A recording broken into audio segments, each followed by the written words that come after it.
ଏବେ जो खरा होउची मुह पूरा खराब हो जाउची मुहरे आपणकर ग्लो आसुनी मुह कला पड़ जाइए मुह चमकु नाही मुह आपणकर प्रथम अपेक्षा बहुत ही कला देखा जाउची टैनिंग हो जाइए खरा दिने मुह देखिए टैनिंग माने खरा पड़ी मुह पूरा कला पड़ जाए खराब हो जाए से सबू को दूर करने आज रेमेडी सबुठ भल काम कर मुहरे जदि आपणकर खरा किसी कुप्रभाव पड़ जाइए मुह कला देखा जाउची बा व्रण अधिक आसी जाइए बा घिमिरी होउची मुहरे आपणकर ग्लो नहीं तो चिंता नहीं आज मुझे एपरी एक रेमेडी आपण मानक देखाइबी जहाँ को आम गोलाप जल बनइबा आपको लगेबा परे 2-3 दिन भितर ही देखिए आपको 100 200 रिजल्ट मिल मैंने आपण मुह पूरा दाउ दाउ चमकीबा सहित खराब दिने होता सबू समस्या दूर हो आपण मुह ग्लो कर घिमिरी हेबनी ऑयल अधिक आसबनी व्रण हेबनी किसी समस्या आसबनी बर दिन को दिन मुह आहरी चमक तो से देखो ये मुझे गोलाप जल आप जो कंपानी गोलाप जल यूज कर घर जदि गोलाप जल बनई भी नहीं पारे तो 8-10 चामच पाखापाखि नहीं गोलाप जल ता सहित आम यूज करवा 2 चामच एलोवेरा जेल गोलाप जल समस्त जानते तार गुण आ कौन कह गोलाप जल प्राय समस्ते आप लगे था किंतु ताकू लगेबार मान तरीका खरा दिन टे बदलवाक पड़ता है जहाँद्वारा ता बहुत ही भल काम करें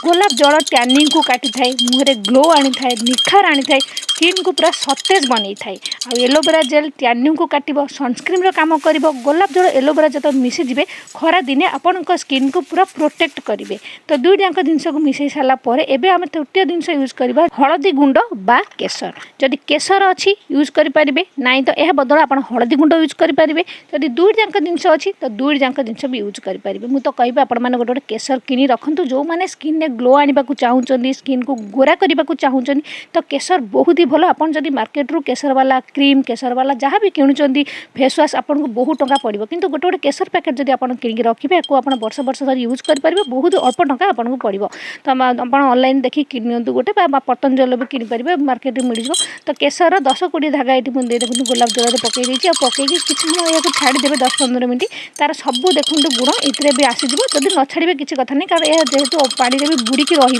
तो मुझे पकई देखो सागे सागे गोलौची तो देखो धीरे धीरे यार कलर आसवा स्टार्ट हो जिते समय जीव आहरी धीरे धीरे यार कलर और बास्ना भी बहुत बढ़िया आसो तो केसर पकड़ा सहित मुझे नेली टे हलदी गुंड कस्तूरी हलदी गुंड वाइल्ड टर्मरिक फेस में यूज करूँ जहाँकि हलदिया देखाजी आप स्किन आ स्किन बहुत ही भल जदि नॉर्मल हलदी गुंड घर तैयारी हलदी गुंड यूज कर अल्प टे यूज करेंगे ना तो स्किन हलदिया देखाजी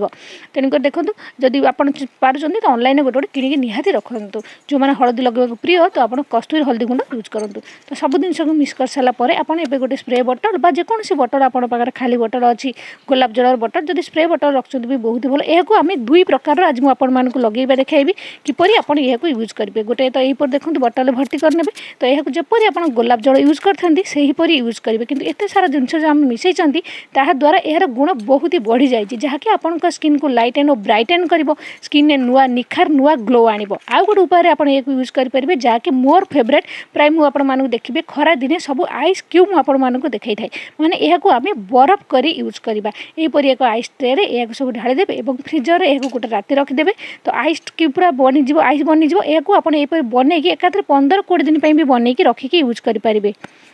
तो यहीपरि जब आप थे बनईकी रखिदे तो डेली डेली बनवा झंझट ना एकाथरे बनईदे तो सबुदिन आप यूज करेंगे डेली डेली बनवा बहुत लोग अलसुआ लगी था भल लगी न था तो बहुत लोग यहीपरि जब बनइबे तो यह तो मोर प्राय बहुत प्रिय सब देखिए मुझे खरा दिन है मात्रे आइस क्यूब भिडियो बन देखी थाए आइस क्यूब आम स्किन बहुत ही भल आपण स्किन संगे संगे नुआ ग्लो आण नुआ निखार आण स्किन को संगे संगे सतेज बनई दे थाए स्किन ने ब्लड सर्कुलेशन बढ़ई थाए आंटी एजिंग काम करता नुआ ग्लो नुआ निखार आने आज घिमिरी समस्या अच्छी ऑयल अधिक आसूची मुहर आपंकर ग्लो ना चमक ना खरा दिने स्किन पूरा झाउली पड़ी मुझे जाइए तो यहीपरि आप गोटे आइस क्यूब खोलतु आ फेस भल से पूरा लगे दिंतु लगे आप जिते समय चाहिए रखिपारे 15 मिनट 20 मिनट 5 मिनट अध घंटे घंटे 2 घंटा जिते समय चाहिए रखिपारे और तापर फेस को धोई ने जिते बाहर को जाऊँ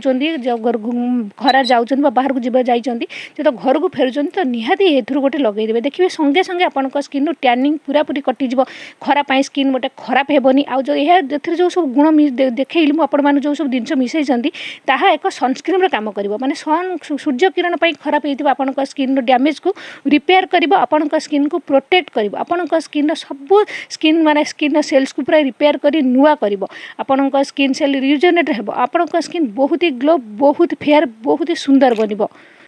आ खरा दिन जो स्किन को बहुत गरम गरम फिल हो गरम लगुव जब ये ठंडा ठंडा आपण स्किन लगेदेवे ना तो मजा ही आसीज। तो आपण मैंने भी यहीपरी आयुष क्यूब बन रखु आ सबुदिन थे दी थर यूज करूँ देखिए खरा दिन आपण स्किन केते चमक केते सुंदर देखा जी देखिए सी पचार कि आप स्किन कौन लगाउं जहाँफल खरा दिन भी आपण स्किन मो एत ग्लो करुच्ची एत सुंदर एत गोरा आउ एत चमकुची एत उज्जवल देखा जाउची। तो आपण भी माने भी यहीपरी आयुष क्यूब आइस टोनर बनातु आउ लगातु।